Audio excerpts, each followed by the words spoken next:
So we are starting today chapter 3 from the Uddhava Gita. Now this is the book that we have been continuing. It's called The Last Message of Sri Krishna. Uddhava is being taught by Sri Krishna just before Krishna passes away. So we are doing Uddhava Gita chapter 3 verse 1. The Brahmana said, O king, the enjoyment that comes to being through the senses is met with in heaven as well as in hell, just as misery is. Hence the wise man should not hanker after it. So who is the Brahmana? Brahmana here is the Avadhuta. And who is telling? Yadu. So Dattatreya is giving instructions to Yadu. He is telling him his different teachers where he learned the different things from. So what is he talking about here? He is talking about another one of his teachers. But before we introduce the topic of the teacher, he is giving an idea about something which is very unique.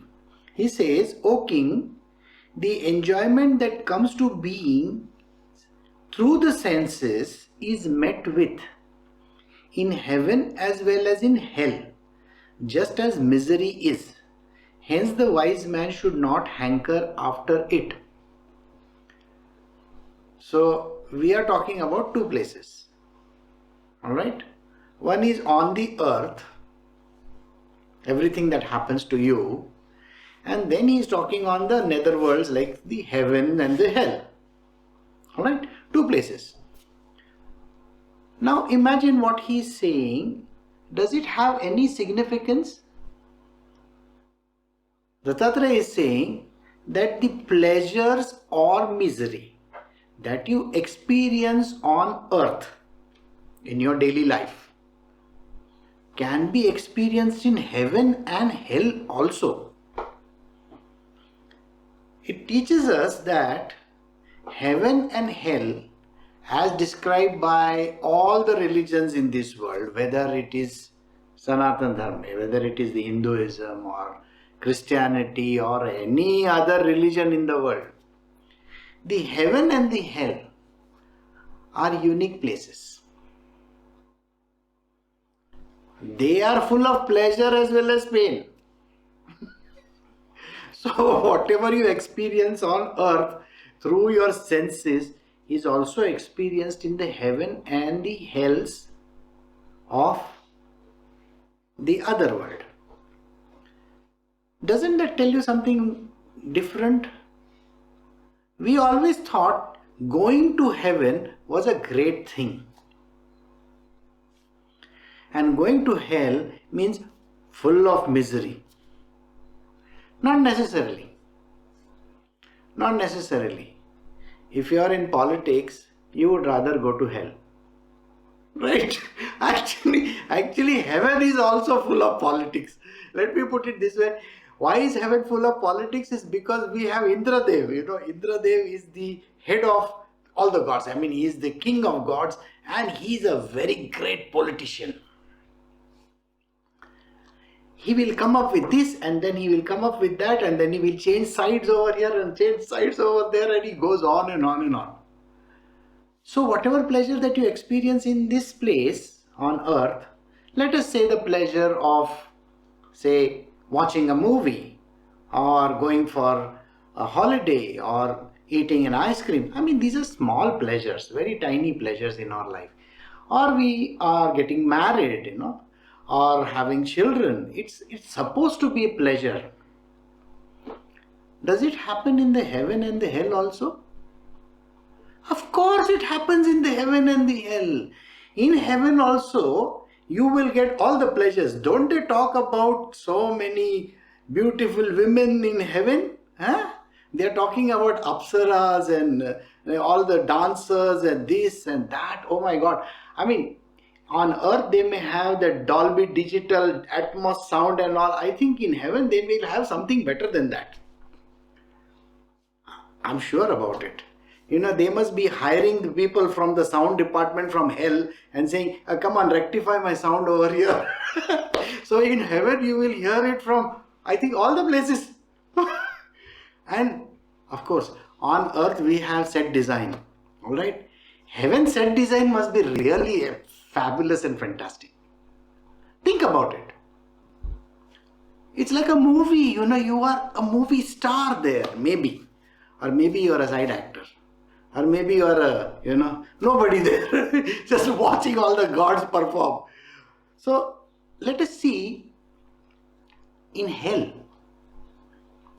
Well, hell will surely have that music which you see, heavy rock, metal and so on and so forth. I mean, that is what we think. The devil must be liking what? Think.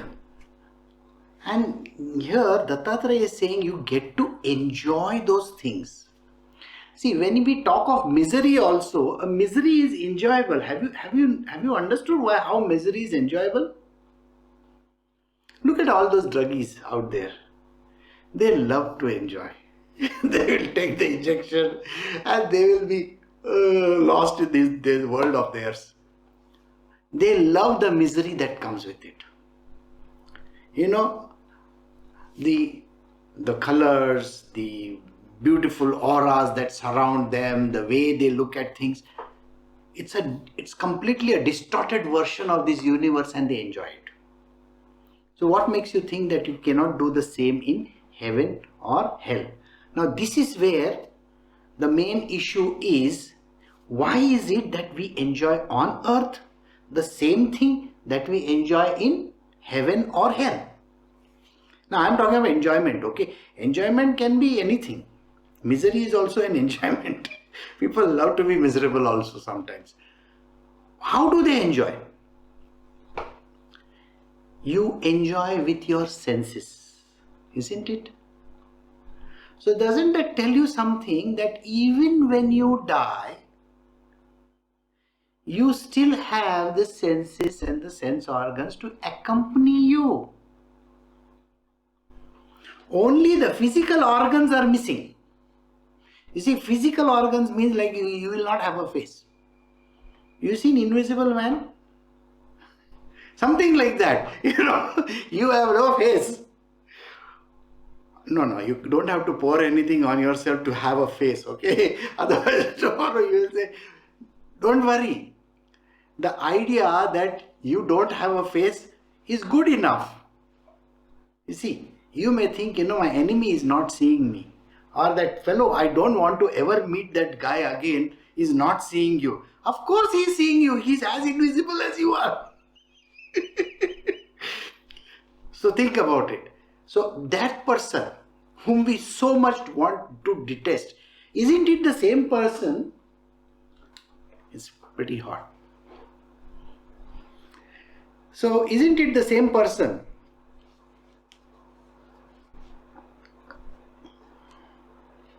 that we get to meet over there? Provided he is with the same compartment as you, okay? That means you are going to heaven, or maybe you are in heaven and he is in the same compartment in heaven. But let us say he has gone to hell, then you are safe. Okay, but otherwise, you are going to have company. They are going to be as much enjoying as you are. Now think about it. Do you think there is going to be competition? Of course there is going to be competition. Don't you know the story from the churning of the ocean where, Mohini was giving Amrita to everybody and everybody was ogling her? I'm sure you know about all that. And then all the gods were running after her also. So there is going to be competition. So in heaven also, you please be careful. You better have a very good facial expression, good body, that invisible body, of course. I don't know how invisible body can be good, but of course, if somebody can get a Mohini kind of a person, and how is Mohini kind of a person good enough? That means we need to have some great eyes also. Invisible eyes. Invisible eyes, invisible body, invisible nose, invisible ears. Maybe you got super hearing, right? So all these things do have significance here because they don't leave you. So if you die and if you go to heaven or hell, you have greater competition over there. And by the way, you go to heaven and you have a competition, can you murder that person? Because there is competition, you can't, because that person is in heaven. So your competition is going to be far tougher than anything else, right? So be careful what you're thinking of. So don't even think of going to heaven or hell. Did you get the point? Because at the end of the day, you are still carrying your organs with you. Organs are not physical organs, the ones which are called subtle. So you have your subtle body with you, and this subtle body goes along with you, right? Now, if you are going to carry all the bodies, that means you are going to be a part of heaven and hell, which means you are doing your enjoyment and misery together. And here you are sitting for getting release. Liberation. You know what liberation means? I don't want to go to heaven and I don't want to go to hell and I don't want to go to earth also. So then where do you want to go? And that is what Buddha wanted to find out. And Buddha said one thing very clearly. He said, okay, I don't want to go to heaven, I don't want to go to hell. Where do you think I should go? So he said, I don't want to go anywhere. Okay? You know, there is a word, Erewhon. Have you heard of this word? E-R-E-W-H-O-N. Huh? Have you heard of this word? That's the place you want to go. Now turn the word reverse. It means nowhere. Okay? Nowhere. I don't want to go anywhere. Nowhere. And that is the reason why he invented the concept of what is called as nothingness. So he wants to go into nothingness, which is called shunyata. I don't want to go to heaven, I don't want to go to hell, and I don't want to come back on the earth. So I want to go nowhere. And there are stories written on nowhere. And that is what you should also think of, because that is what we are trying to do over here. So enough of this verse, no? Let us move on to who is this great teacher. So we are doing Uddhava Gita chapter 3, verse 2. Whether food be delicious or insipid, sumptuous or scanty, the sage who lives like a python's life, should take just what comes of itself without exerting for it. This verse is a little bit dicey, okay? Let us see the verse once again. It says, whether food be delicious or insipid, sumptuous or scanty, the sage who lives like a python's life should take just what comes of itself without exerting for it. Now, a disclaimer over here, don't try this at home. Don't try this at home, means tomorrow you cannot sit like a python. And just hope, somebody is going to come and give you food. It's not going to happen. It happens to the sages, not to people like, average human beings. It never happens. Unless and until you are sitting somewhere, like, have you seen that Ratatouille? No, that movie called Ratatouille. It's about a rat and he becomes a chef. Okay. And the entire gang of rats are in the sewers outside and they get free food from the restaurant. So don't become like that. What I mean is, you don't have to do something like that. But this is a story of the next guru of Dattatreya. And the next guru of Dattatreya is called the python. I'm sure, have you seen a python? The long, snaky fellow, big. By looking at a python, a person gets scared. And there are some people who will say, I don't want to go to that section of the zoo. Why? Because there are only snakes over there. I still remember there was a movie called Anaconda. And when the movie came out, everybody was afraid of all the snakes in the world. It was like a snake fear. And then we had the snakes on the aircraft or something, like some movie like that. And then people were afraid, they were thinking under their seat or here or there. And then there was another movie in India many years ago. That was the first movie of Amitabh Bachchan. And it was called Bombay to Goa. Okay, and in that, there is one lady, she brings a snake on board. The snake slips away on the bus. And you can imagine what would happen after that. And there were some brilliant songs and all that kind of. It was a very beautiful movie. So, coming back to this python. Now, who is this python? Python has got a very unique capability.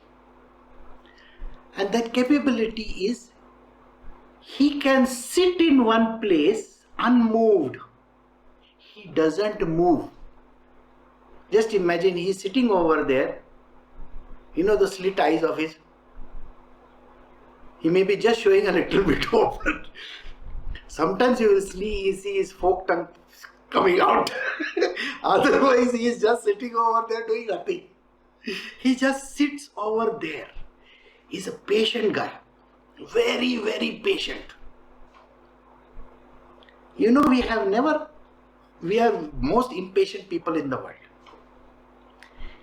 If you are hungry, have you ever seen a person who is hungry? And when the hunger strikes you, I want to eat something, I want to eat something, I want to eat something, I want to eat something. And the person starts getting angrier by the minute because that person wants to eat. And there are lots of people who have not eaten anything. They can never be a python, okay? They are the most disturbed people on earth. So never go near a person who is very hungry. By the way, does it mean that python is not hungry? No, his stomach is growling most probably. But yet he will say, I'm going to sit over here. Then some rodent will come over there. Imagine the rodent coming next to him and yet he's got his eyes closed and nothing is happening. And suddenly, and the rodent goes in his mouth.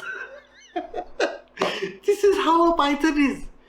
He doesn't even move from his place. So in this case, we are describing a python. Now think about it. Do you think python needs a buffet? Or an a la carte? Just imagine a python is going to the dinner table and saying, that rat is not good. That one is fat enough. I think he must be very tasty. He doesn't do any of those things. He doesn't even describe or think of, or maybe, I want him like this. No. He doesn't care. Why? Because this is the Guru of Dattatreya. When you are a sage, you don't bother whether the food is good, delicious, not delicious. It's insipid, it has no salt in it, it has salt in it, it is too salty, it is too sweet, or it is not sweet at all. His job is just to eat when it is right in front of his nose. Now this teaches us something really very, very important. Now what is this important teaching? We strive so hard for food. Man literally says, I work so hard for getting food on the table. This is what he says.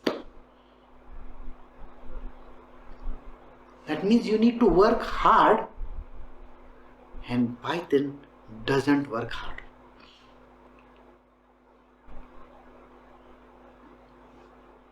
Does it mean that the python is a bad guy and you are a good guy?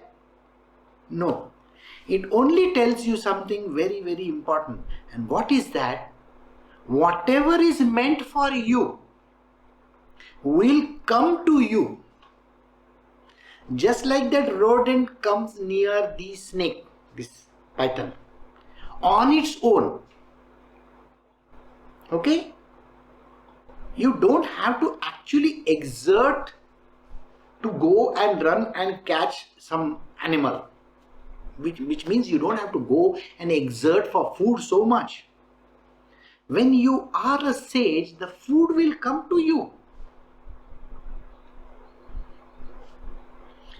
Ramana Maharshi's example is one of the greatest. Now, Ramana Maharshi was sitting in Virupaksha cave, and as a young boy, imagine sitting over there in meditation for years. Somebody discovered him. Oh, there is somebody sitting over there. This gentleman went and took the food for Ramana. And Ramana's eyes were closed and he was sitting in a state of samadhi for many days, or rather years. So what did this gentleman do? He used to open the mouth of Ramana and would put the food in his mouth. Ramana is the greatest example of a Python story. Dattatraya's Python, the Guru, Ramana was practicing it. Think. Another story comes to my mind where one day a young monk was just come out of, a monastery. He is going out into the world. So when he is going out into the world, what happens to him? His guru has told him you can beg for food from 4 places. Now, when we say a monk can beg for food from 4 places, the first thought that comes to the mind is, can he not work? Young person, he should be working, no? I will tell you something. Everybody has been given a Swadharma. The monk's Swadharma is to rectify all the evils of this world, to spread the goodness around, to teach a story. This will tell you the reason why a teacher of management will never become a multimillionaire or a billionaire. Why? I mean, he may become like that by doing some classes and all, but otherwise he will not start a business simply because he is a teacher. So a teacher's job is to teach. A person who wants to make money will make money. Everybody has their job cut out. It's like a motor mechanic is a motor mechanic. You can't tell him that, my slippers are broken, he's not a cobbler. Okay, a cobbler is a cobbler. A motor mechanic is a motor mechanic. Did you understand this? Everybody has been given their places. Likewise, the sage or the saint or the monk has been given a place. So coming back to the story. This monk has started off in the world. So he goes out. Now he's been told by his guru to go and search for food. I mean, you can beg for food at 4 places. So he goes to the first house and knocks on the door. So when he knocks on the door, now imagine this monk, he must have joined the monastery when he was just 1 or 2 years old. Small baby. Maybe the child was found by the head monk or something like that. Just think about it like that. So when he knocks on this door, a young girl opens. Okay? A matured girl opens the door.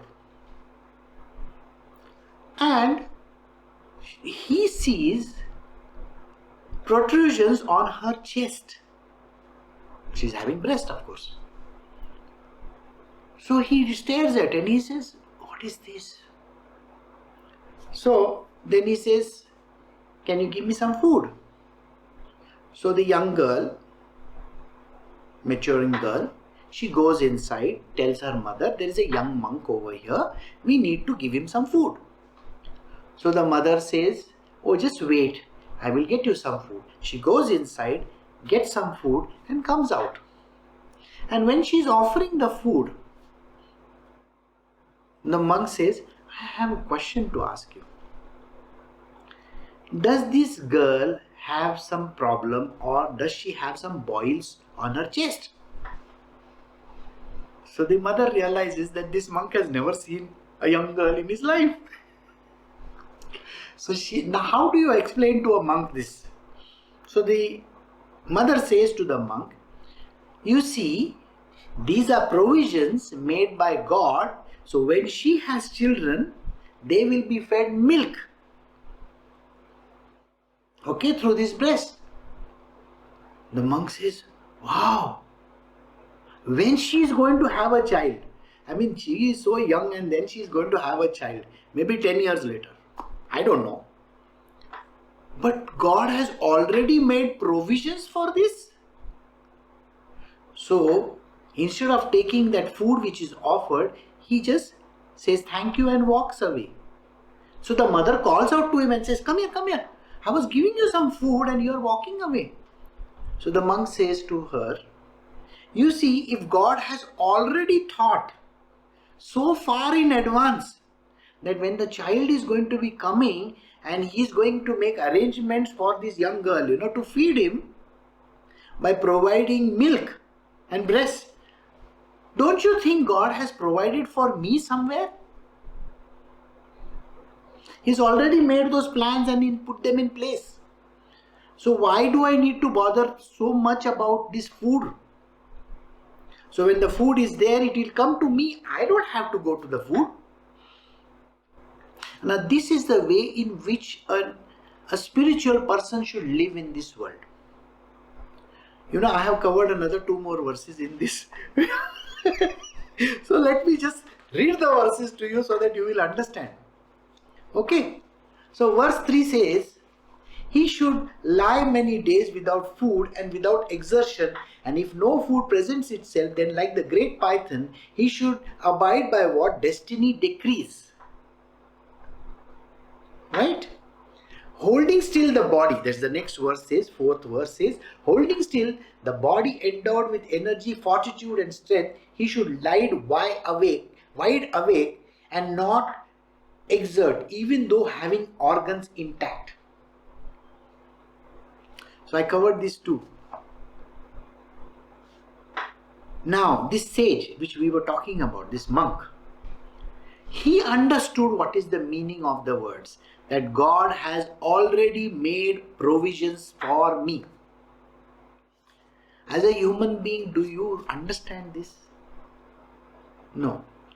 Human beings really don't understand. Average human beings have absolutely no understanding about this subject.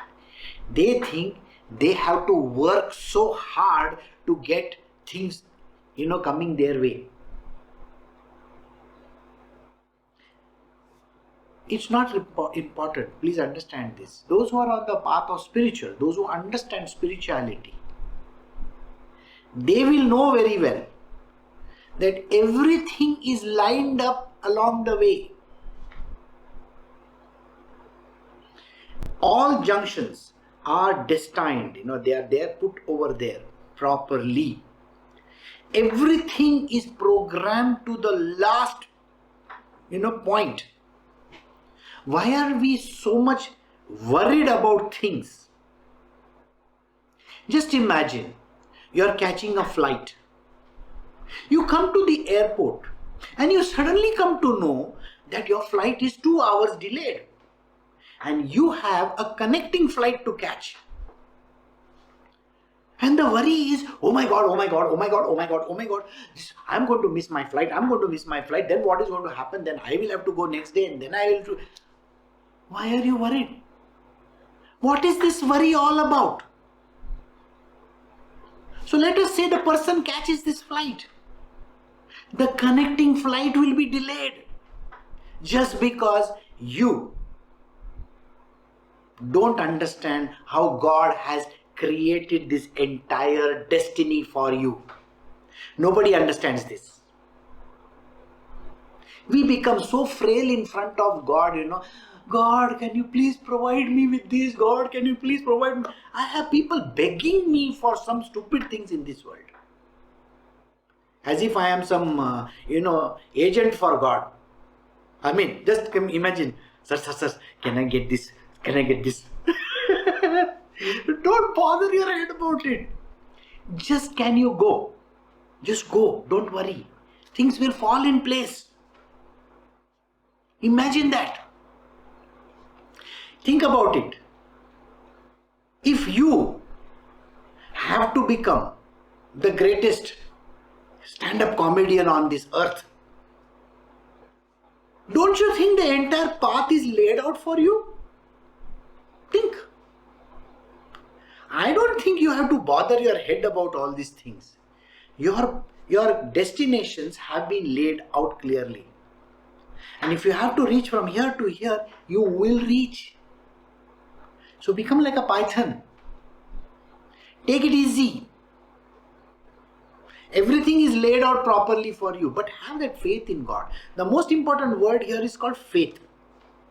People are faithless. That is the reason why things don't fall in place, and then they will say, then they'll keep on blaming God. You couldn't even take care of me and all that. Have faith. The python has a faith. He knows very well, I'm just going to lie over here. Somebody is going to come and pop in his mouth. And it happens. You seen how big a python is? Big fat fellow. How did he become fat, by the way? Just by sitting over there. Got it? Other snakes are so thin and lanky. Like that. And they have to forage for food. They have to go here, there, here, there, here, there, everywhere.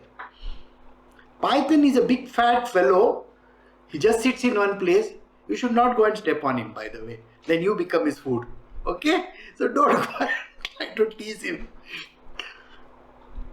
He can even eat you. So don't bother your head about it. So you have to be like a python. And this is the truth which you need to understand. You can lie without food for an exertion. And the food will present itself. Okay? How does he do that? Here in verse number 4, my Gurudev says, holding still the body endowed with energy, fortitude and strength. He should lie wide awake and not exert even though having the organs intact. There are places in world like Japan or Europe. You go and see those people over there. In some of the villages of Japan, there are people who live beyond 100 years. And I'm sorry, there are no gyms in that place. You see, where there are gyms, people die very early. This is a secret which I will tell you. Why do they die early? Or what is the reason? What does the sage do? You see, the sage is sitting in one place and he is doing nothing, no? You know what he is doing actually? He just takes a breath. Your life is counted on the number of breaths that you take. Did you understand? Now when you go to the gym and go on a treadmill, you know what you are doing? You are breathing hard and fast. And every time when you breathe hard and fast, you know what is happening? Your meter is ticking, tick, tick, tick, tick, tick, tick, tick, tick, and you are coming closer towards your death.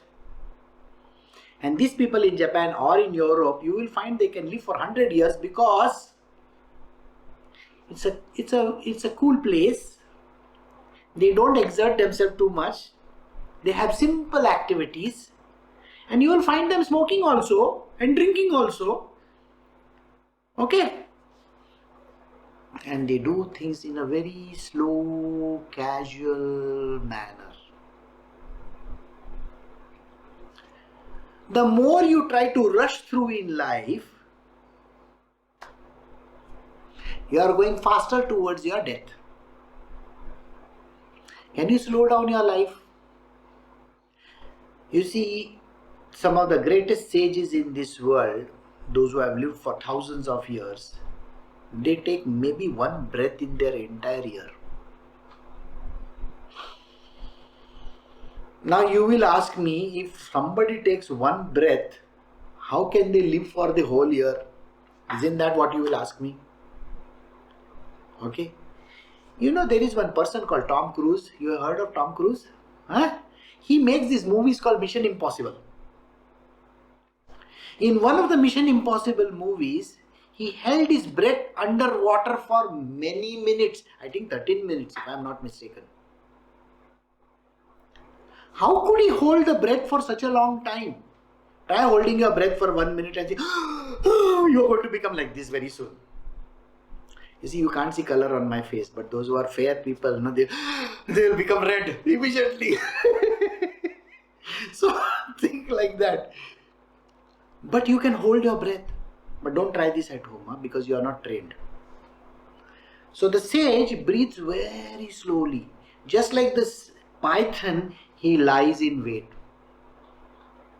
You see, if he breathes and makes some noise, you know what's going to happen, no? Whatever is coming near him will run away. You know that, isn't it? Some creature is coming near him. He does like this and the creature will run away. So how does the python lie down over there? You see, I have one person in my group, Senthil. And many a times I have to ask him, is your camera on or are you there? You know the reason why? He can remain still for the entire satsang. And that's a very beautiful thing a person can do. Can you remain still? There is a keen training called Vipassana training. I don't know whether you have heard of Vipassana training. In Vipassana training, you have to do silent meditation without moving like this or like this also. Sitting in one posture from morning to night. Sometimes it is 21 days, sometimes it is 7 days. I don't know how many days you have to be silent. And you don't speak a word. And you are given meals 3 times a day. By the way, you are not supposed to open your mouth also. I mean, to eat you can. But otherwise during the day you can't open your mouth and say, hi, is your ass paining? You can't ask this word because you are sitting in one position for so goddamn day. You know, everything is going to ache. Is there any part of your body which is not going to ache? Just imagine sitting like this in one posture for the whole day. Every part of your body is going to cry out to you. This is hurting, that is hurting, that is hurting. And Vipassana training is like that. I don't know how they do it. I have never tried. Oh yes, of course I have tried. Alright. One is to be silent for many days. I have done that. And yes, I have sat in meditation from morning to night also. Without moving like this also. No eye movement also. No movement. Yes, I have done that. Well, it's very difficult. So it's like a python. Okay. So we go to the next verse, verse number 5. We says, this is Uddhava Gita, chapter 3, verse 5. The sage should be placid and profound, difficult to fathom and to cross over, illimitable and immovable, like the ocean with its mass of water at rest.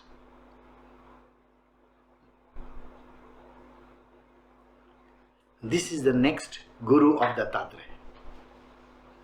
Which is the Guru? A mass of water at rest. It's like an ocean. You know, the ocean is just going like that. You know that, no? I mean, not when it is in fury. Okay? That only happens in Pirates of the Caribbean. Not otherwise. In Pirates of the Caribbean, something or the other is happening. Alright? Now, the ocean is actually placid. It doesn't do anything. But inside it, what is there? A whole load of huge fishes are going around. There is volcanic activity. There is so much of upheaval going on, and yet the ocean is placid. So he says, the sage should be placid and profound, difficult to fathom and to cross over. illimitable and immovable, like the ocean with its mass of water at rest. Placid and profound. Can you understand what is going on in the mind of this sage? I want you to look at a picture of Ramana Maharshi or Ramakrishna Paramahansa and tell me whether you can think, you can understand what is going on in their minds. You can't even decipher anything. You see, because they look, Ramakrishna Paramahansa, he's like this. I mean, you really wonder, first, is he thinking something? No, he is not even thinking anything. And Ramana Maharshi, have you seen Ramana Maharshi? He's sitting in that cot of his, you see the films, there are some films on YouTube. He's just sitting over there, lost like this. So, I'm not giving Sai Baba's example because Sai Baba would one day run after people with a stick. Okay? And sometimes he would throw a brick at them. Well, he was also profound. If you look at Baba's, image that is portrayed, he would sit over there like that. So you got to be placid and profound. Profound means you have knowledge and nobody understands it. The depth of the knowledge which the sage has can never be understood.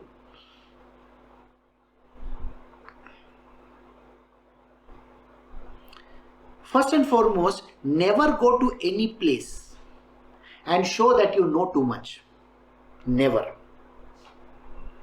If you really are the most intelligent person in the group, never try to show off that you know everything. Please understand that there are people around you, they can teach you simple things. So in the material world, our job is to not show off. First, now suppose you are going for a group activity. First be silent and listen to everybody. You will gather a lot of information, lot of knowledge, lot of understanding will come to you. And when it is your time, which is in the end, open your mouth. It does not matter. But if you open your mouth first and tell the world that I am the most, intelligent person, then you will be treated like dirt by everybody. Then you will be called an egotist. Okay? They will look at you and say, oh, this fellow thinks no end of himself. That's why don't open your mouth. A sage normally is behaving in the silent way. He won't open his mouth. He won't even say a word. When Chinmayananda met his Gurudev, Chinmayananda, remember, was a very educated person. And he was a scribe, a reporter for a newspaper, And he met his Gurudev in such a condition where the person who was sitting in front of him, Tapovan Maharaj, was silent. He never uttered a single word. And Chinmayananda, he was a talkative person. And the sage was sitting in front of him. He never said a word. After Chinmayananda went on with his diatribe for quite some time, then the Guru opened his mouth and just pointed out to him that whatever you thought you spoke in your language is my mother tongue. So, Malayalam was his mother tongue. Okay, imagine that. And he knew. And he knew every word of English because he was a highly educated person. He had written so many books. So don't ever go in front of a sage and think that you can talk to him something great. No.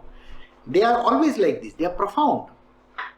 They are difficult to fathom. We are not supposed to show that you can be, They are difficult to fathom and to cross over, to understand, like we have to understand some people. I know you. You can't say that to a sage. I know you. Illimitable. You cannot put limits to the knowledge. You cannot put limits to what they can do in this world. and immovable. They cannot be moved. That means they are going to become rock steady? No. Immovable means their ideas are perfect. You don't need adjustments or changes in what they say. Correct? It's like, let us say, there is a sage and he makes a broth. You know broth? Like a soup kind of a thing. And he offers it to you. So don't point out to him that there is less of salt in this, there is more of water in this, there is that. Don't ever say that. You know the reason why? Sai Baba in Shirdi, what he used to do? There's a big pot in which everybody would bring some food. He would put it in that, light a fire below, put some masala bisala and all that, and with his bare hands he would turn the whole pot. And whatever was the mixture, he would give people to eat. Those who came and asked for it as a prasad. And it was the tastiest. So at many a times, don't go and say to the sage that your food is useless, you don't know how to cook. Never say these words. Because he has programmed it that way. He is immovable. He has made it for that reason. Got it? And this is the example which my Gurudev gives of ocean. An ocean is immovable. It is depth. It has got depth. It has got a lot of stuff inside of it. So a sage should always be like an ocean. So we have come to the end of verse 5 of chapter 3 from the Uddhava Gita. We will stop over here, and next week we will continue from verse 6 onwards. Okay? So take care. You have a very good day.